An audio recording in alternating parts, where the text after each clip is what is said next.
São Paulo nunca foi uma cidade de silêncio. O burburinho das ruas do centro histórico, os sons abafados que ecoam entre os casarões antigos, os sussurros de vidas que já se foram, tudo parece convergir para um único ponto, onde o passado e o presente se encontram. É nesse cenário que minha história começa. Meu nome é Lucas, e por muitos anos acreditei que minha vida fosse absolutamente normal. Eu era psicólogo infantil, lidando diariamente com os medos e traumas de crianças, até o dia em que conheci Mateus, um garoto de 9 anos, cuja presença mudou minha percepção do mundo para sempre. A primeira vez que o vi, algo nele parecia fora de lugar. Não era apenas o olhar assustado, os movimentos tímidos ou a voz trêmula que mal ousava romper. O ar era o silêncio que o cercava, um silêncio tão denso que parecia ser uma entidade própria. Mateus era filho único, e sua mãe, uma mulher exausta e preocupada, explicou que ele vinha sofrendo de terrores noturnos, paralisia do sono e crises de ansiedade. Ele diz que vê coisas, doutor, confessou ela com a voz embargada. Coisas? Perguntei, tentando manter minha neutralidade profissional. Ela hesitou antes de responder. Mortos.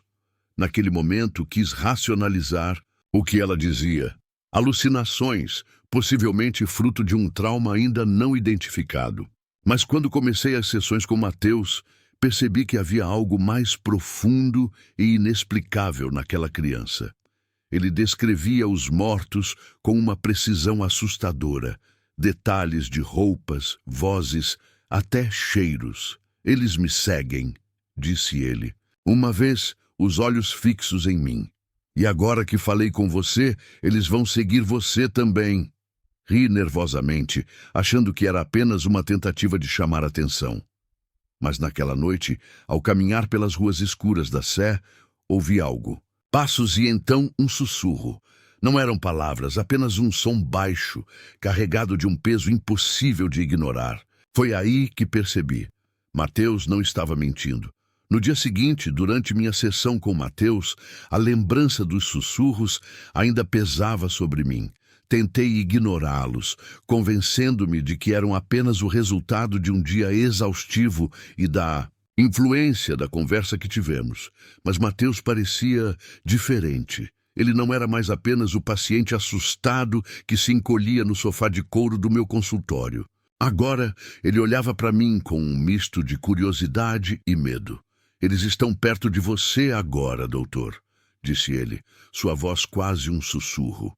Senti um calafrio percorrer minha espinha, mas forcei um sorriso. Mateus, você sabe que essas coisas que vê podem ser parte da sua imaginação, certo? Algo que sua mente criou para lidar com sentimentos difíceis. Ele balançou a cabeça, determinado. Não é imaginação. Eles são reais e estão zangados. Por mais que tentasse manter minha compostura, algo naquele momento quebrou minha confiança. Tentei guiar a conversa para outros tópicos, mas Mateus continuava voltando ao mesmo ponto. Eles estavam comigo agora. Após a sessão, decidi investigar mais profundamente. Liguei para a mãe de Mateus para fazer perguntas sobre o histórico da família, traumas ou eventos que pudessem explicar seus relatos. O que ela me contou me deixou atordoado.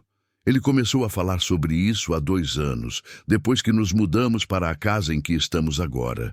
Ela é antiga, sabe? Foi construída no início do século passado. A voz dela tremeu levemente. Eu não queria acreditar no que ele dizia, mas comecei a ouvir coisas também. Portas que rangem quando ninguém está perto, vozes e há um cheiro como flores mortas. A conversa terminou, mas o peso das palavras dela ficou comigo. Ao voltar para casa naquela noite, minha mente estava um turbilhão de pensamentos. Eu precisava de uma distração. Liguei a televisão, preparei um chá e tentei relaxar. Então, ouvi. Os passos ecoaram no corredor do meu apartamento, claros como o dia, o tipo de som que não deixa dúvidas sobre sua origem. um som humano. Levantei-me, hesitante, e abri a porta. O corredor estava vazio, mas na parede oposta algo chamou minha atenção. Marcas de mãos, pequenas como as de uma criança, arranhadas na pintura, como se tivessem sido deixadas ali recentemente. Passei a noite em claro, encarando as marcas, na parede do corredor. Cada vez que fechava os olhos, sentia uma presença ao meu redor, um peso invisível que parecia sufocar o ambiente. Por mais que tentasse me convencer de que aquilo era obra da minha mente, os detalhes eram vívidos demais para serem ignorados. Na manhã seguinte, quando cheguei ao consultório, Mateus estava me esperando. Ele nunca tinha chegado tão cedo antes. Sua mãe parecia inquieta, mas não quis entrar na sala. Apenas me entregou um bilhete dobrado. Ele pediu para te dar isso. Abri o papel com cuidado e senti um arrepio ao ler as palavras tremidas que Mateus havia escrito. Eles querem que você saiba. Durante a sessão, Mateus estava mais agitado do que de costume. Ele se recusava a olhar diretamente para mim e parecia escutar algo que eu não conseguia ouvir. Você está bem? Mateus? Perguntei, tentando esconder o tremor na minha voz. Eles não gostam de você, doutor. Quem, Mateus? Os mortos. Ele hesitou. Você não devia ter falado comigo. Agora eles acham que você pode ajudá-los, mas não é assim que funciona. Eles não querem ajuda. Eles querem ficar. Minha respiração ficou presa na garganta. Antes que eu pudesse dizer algo, ele continuou. Eles te seguiram até aqui. Estão no corredor. Você consegue ouvir? Por um momento, o silêncio tomou conta da sala. Mas então veio um som baixo e abafado, como arranhões vindo da porta de entrada. Meu coração disparou. Olhei para Mateus, que estava imóvel, com os olhos fixos na porta. Quando me levantei para abrir, os arranhões pararam abruptamente. E do lado de fora encontrei apenas o vazio. Naquela noite, decidi investigar. A ideia de que algo estava me seguindo não me deixava em paz. Por mais absurda que parecesse a conexão entre Mateus, sua casa e os acontecimentos ao meu redor, era impossível ignorá-la. Peguei meu casaco e dirigi até o endereço que a mãe de Mateus me dera, sentindo o estômago revirar a cada quilômetro. A casa era exatamente como eu imaginava, antiga, com madeira desgastada e janelas que pareciam observar cada movimento. Quando toquei a campainha, a mãe de Mateus me recebeu com olhos fundos e cansados. Doutor, disse ela, hesitante, por que está aqui? Expliquei que precisava ver o ambiente em que Mateus vivia. Talvez houvesse algo ali que pudesse ajudar a entender o que ele estava enfrentando. Relutante, ela me deixou entrar. O cheiro foi a primeira coisa que me atingiu. Um odor levemente adocicado, como flores apodrecendo, preenchia o ar. Mateus estava no topo da escada, me observando em silêncio. Eles estão aqui agora, doutor. Querem que você os veja. Antes que pudesse responder, senti uma brisa gelada atravessar o corredor, embora todas as janelas estivessem fechadas. Meus olhos foram atraídos para uma porta no final do corredor. Ele sussurrou Mateus, com passos hesitantes. Aproximei-me da porta. Quando girei a maçaneta, ela rangeu alto, como se tivesse sido selada por décadas.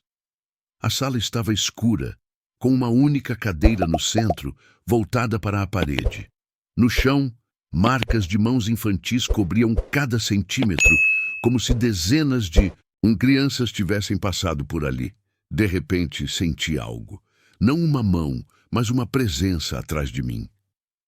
Agora você pode vê-los também, disse Mateus, sua voz soando distante. O ar na sala parecia mais pesado, quase impossível de respirar. Virei-me rapidamente, mas não havia ninguém ali.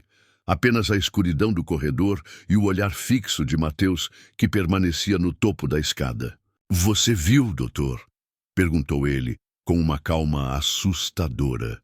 Minha mente estava em turbilhão. Era impossível explicar o que acabara de acontecer. As marcas de mãos, o cheiro, A sensação de uma presença tangível. Tudo era tão real que descartava qualquer possibilidade de alucinação. Voltei para o corredor, fechando a porta atrás de mim com um estrondo que ecoou pela casa. A mãe de Mateus apareceu, preocupada, segurando uma vela acesa, como se fosse uma proteção contra algo invisível. Você não deveria ter entrado lá, disse ela, a voz baixa e trêmula. Por quê? Perguntei, ainda tentando recuperar o fôlego. Ela desviou o olhar, claramente lutando contra algo que não queria revelar. A casa não é nossa. Nunca foi. Eles estavam aqui antes de nós. Acho que sempre estiveram. Mateus desceu as escadas lentamente, aproximando-se de mim. Ele segurou minha mão, sua pequena palma fria como gelo. Eles gostam de você, doutor, mas estão zangados. Eles querem que você faça algo. Que algo, Mateus? Ele olhou para o teto, e um arrepio percorreu minha espinha. Eles querem que você conte a verdade sobre o que aconteceu aqui. O que ele estava dizendo? A verdade sobre o que eu não sabia? Mas a casa parecia vibrar em resposta às palavras dele, como se tivesse uma vida própria, uma consciência adormecida que agora despertava. E se você não contar, Mateus continuou, eles vão fazer você lembrar. Saí da casa de Mateus com a cabeça a mil, tentando juntar as peças de um quebra-cabeça que parecia não ter solução. O que aconteceu ali? Que verdade eu deveria revelar? E por que, de repente, eu era parte disso? Minha mente me levou de volta à sala, às marcas de mãos, ao cheiro de flores mortas. Decidi pesquisar, vasculhei arquivos antigos, buscando qualquer coisa sobre a história daquela casa. E foi então que encontrei um relatório policial de décadas atrás. A casa fora palco de um caso terrível. Um casal havia desaparecido misteriosamente, deixando para trás apenas sua filha de 6 anos.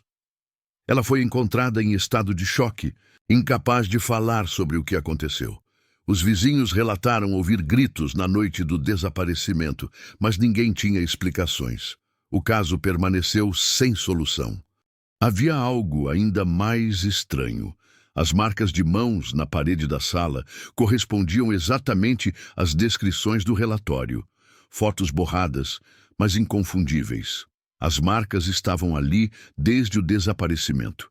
Enquanto lia, uma sensação avassaladora tomou conta de mim. Era como se alguém estivesse me observando. Fechei o laptop e olhei ao redor, mas meu apartamento estava vazio. Mesmo assim, o ar parecia denso, como naquela casa. De repente, as luzes piscaram e um som de batidas veio da porta. Hesitante, abri. Lá estava Mateus, parado no corredor, sozinho. Eles me mandaram aqui, disse ele, como se aquilo fosse a coisa mais natural do mundo. Mateus, como você chegou aqui? Sua mãe sabe que você saiu? Ele balançou a cabeça. Sério, eles disseram que você precisa voltar, que você está quase lá. Antes que eu pudesse responder, as luzes apagaram de vez, e uma voz fria e baixa sussurrou perto do meu ouvido. Venha agora. O sussurro parecia congelar o tempo ao meu redor. Por um momento, tudo ficou em silêncio absoluto, exceto pelo som acelerado do meu coração. Quando as luzes voltaram, Mateus não estava mais no corredor. Era como se ele nunca tivesse estado ali. Por mais que minha mente gritasse para eu fugir, algo mais forte, uma curiosidade aterrorizante, me forçava a agir. Peguei as chaves do carro e voltei para a casa de Mateus. O caminho parecia mais longo e escuro do que antes, como se a própria cidade estivesse conspirando contra mim. Quando cheguei, a casa estava completamente apagada. Nem a luz da varanda estava acesa. Entrei, chamando pela mãe de Mateus, mas ninguém respondeu. A sala estava vazia, exceto por Mateus, que me esperava no mesmo lugar em que o deixei da última vez. Eles querem que você veja tudo, doutor, disse ele apontando para a porta no final do corredor. Eu hesitei, mas sabia que não havia como escapar. Caminhei lentamente até a porta, sentindo um frio intenso aumentar a cada passo. Quando entrei na sala, a cadeira no centro estava voltada para mim. Havia algo nela agora, um vulto. "Você não deveria estar aqui", sussurrou a voz do vulto, grave e cortante. De repente, imagens começaram a inundar minha mente. Vi crianças sendo levadas para aquele quarto, seus gritos sufocados por paredes que pareciam vivas. Vi o casal desaparecido, suas figuras pálidas, presas em um estado entre a vida e a morte. Então, tudo fez sentido. A verdade que eles queriam revelar. A casa não era apenas assombrada, era um portal, um lugar onde as almas ficavam presas, incapazes de partir. "Você precisa libertá-los", Mateus disse atrás de mim, sua voz ecoando no vazio. "Ou você também ficará preso." As palavras de Mateus reverberavam na minha mente. Libertá-los? Como? O que eu deveria fazer? O vulto na cadeira permaneceu imóvel, mas sua presença era esmagadora. De repente, Mateus colocou uma pequena chave fria na minha mão. "Está com você agora", disse ele. Olhei para a chave, confuso, mas antes que pudesse perguntar, a sala começou a se transformar. As paredes tremiam, como se a casa estivesse viva, gritando em dor. Vozes ecoavam ao meu redor, crianças, adultos, todos clamando por ajuda. "O que eu faço?" Eu gritei, mas Mateus desaparecera novamente. Segui meu instinto e inspecionei a sala. No chão, bem no centro, um alçapão quase invisível. Usei a chave para abri-lo. Um cheiro insuportável subiu, misturado ao som de vozes que soavam como um coral desordenado. Lá embaixo, um espaço escuro, com objetos esquecidos e restos que pareciam humanos. Era um túmulo, não apenas físico, mas espiritual. Era ali que as almas estavam presas, sem descanso, sem escapatória. "Queimem tudo", sussurrou a voz do vulto. "Deixe-nos partir." Tremendo, corri para fora e voltei com gasolina e fósforos, lutando contra o medo que ameaçava me paralisar. As chamas começaram a lamber as paredes e, em segundos, consumiram a sala inteira. As vozes, antes agoniadas, começaram a se acalmar, uma por uma, até que restou apenas silêncio. Quando as chamas atingiram o teto, saí correndo. Lá fora, encontrei Mateus parado no jardim. Ele sorriu pela primeira vez, um sorriso calmo e cheio de alívio. "Obrigado, doutor", disse ele antes de desaparecer diante dos meus olhos, como fumaça ao vento. Hoje, todas as noites me pergunto, eles realmente partiram? Ou apenas aguardam, em algum lugar entre o mundo dos vivos e o dos mortos? E você acredita que lugares podem guardar as almas daqueles que nunca tiveram descanso? Se gostou dessa história, inscreva-se no canal para mais narrativas assustadoras como esta. Não esqueça de curtir o vídeo e comentar abaixo. O que você faria se estivesse no lugar do doutor? Nos vemos no próximo episódio de Mistério e Terror. Até lá e cuidado com os sussurros à noite.